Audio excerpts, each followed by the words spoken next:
Hey guys, it's Medicosis Perfectionalis. What a beautiful day. Today let's talk about a disease which is not so beautiful. Anyways, CLL, chronic lymphocytic leukemia. Let's get started. But first, let me remind you of this challenge. Help me reach 25,000 subscribers and Medicos will start a new series. You can vote which of these would you like to see next and we'll make it happen once I reach this number, so please help share my videos. Thank you so much in advance. Let's review previous topic. Leukemia is classified into acute and chronic. Acute can be ALL, AML, chronic could be CML or CLL. Note, L here stands for lymphoblastic because the cells are immature, while L in CLL stand for lymphocytic because here those lymphocytes are mature.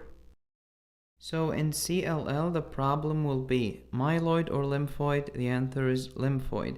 Immature blasts or mature lymphocytes. The answer is mature lymphocytes. It's a chronic leukemia. What is CLL? It's a lymphoproliferative disorder. There is accumulation of lymphocytes. These lymphocytes morphologically are mature. They are mature in shape. They appear as mature cells. However, functionally, they are incompetent. They are useless. That's why it's cancer. Lots of good-looking cells that are evil from the inside. If there is a solid lymph node mass, we call it SLL, small lymphocytic leukemia. Together, we can call them CLL, SLL. Start as a leukemia, then lymphoma. Lemonade is to the leukemia as lemon is to the lymphoma. Most common leukemia in Western countries is CLL. Contrast that with the most common leukemia worldwide, which is ALL. For CLL, the patient will be an elderly, usually Caucasian, probably male. CLL is usually asymptomatic. You guess the type of leukemia by age? Yes, indeed. Newborn to 14 years old is ALL.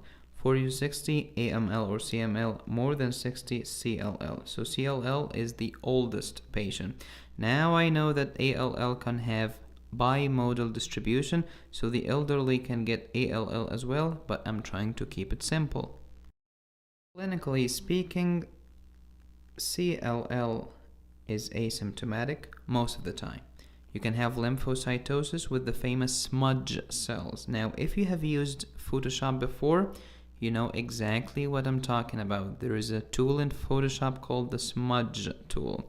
If this is a circle, okay, and you select the smudge tool from the toolbox on Photoshop, then you drag this tool all over the cell. This cell will come like this, smudged. This called smudge cell, exactly as in Photoshop. Lymphadenopathy can occur. Hepatosplenomegaly, of course, anemia and thrombocytopenia. If you get anemia and thrombocytopenia, this is a severe CLL with bad prognosis. Usually I don't talk about classifications and prognosis a lot, but here in CLL it's crucial. It's very important. We have the RACE system. It's a crazy system because it starts with a 0. Okay, it's kind of confusing. So don't forget, stage 0 is the first step. Start with lymphocytosis. Last stage is stage 4, thrombocytopenia. Don't ever forget that it starts with stage 0, because some students know this clinical progression, but they forget that the first stage is stage 0, so they answer thrombocytopenia as stage 5 and anemia as stage 4, and they screw everything over. Don't do that. Start with stage 0, lymphocytosis with smudge cell. Risk level low. Stage 1, add adenopathy to the lymphocytosis. Stage 2, add hepatosplenomegaly to the lymphocytosis. Both stage 1 and stage 2 are medium risk level. Stage 3 is anemia. Stage 4 is thrombocytopenia. They have high risk, which means the prognosis is bad. So let's do the prognosis and the ray system again with visual mnemonics. So stage 0, lymphocytosis. We draw a 0 inside the smudge cell. Stage 1, we add lymphadenopathy to the lymphocytosis. So we draw 1 on the lemon, which represents a lymph node. Stage 2, lymphocytosis plus hepatosplenomegaly. Hepatosplenomegaly, liver and spleen, 2. So we draw 2 between them. Stage 3 is anemia. Here is the 3. Stage 4 is thrombocytopenia. Here is a guy doing the sign of number 4, and he has petechiae. Additional notes that you need to know. 10% of CLL patients will transform into diffuse large cell lymphoma, which is very aggressive. When patients transform, they start showing fever, increased lymph node size, and increased LDH in the blood. Why do we have cytopenia in CLL? 3 reasons. Number 1, infiltration of the bone marrow by the ugly leukemic cells, splenic sequestration, antibody-mediated destruction. What are the favorable prognostic factors and the unfavorable prognostic factors for CLL? So you can read them, but I'll just note that 13q deletion has favorable prognosis in CLL. Contrast that with the 5q deletion that had a good prognosis in MDS myelodysplastic syndrome.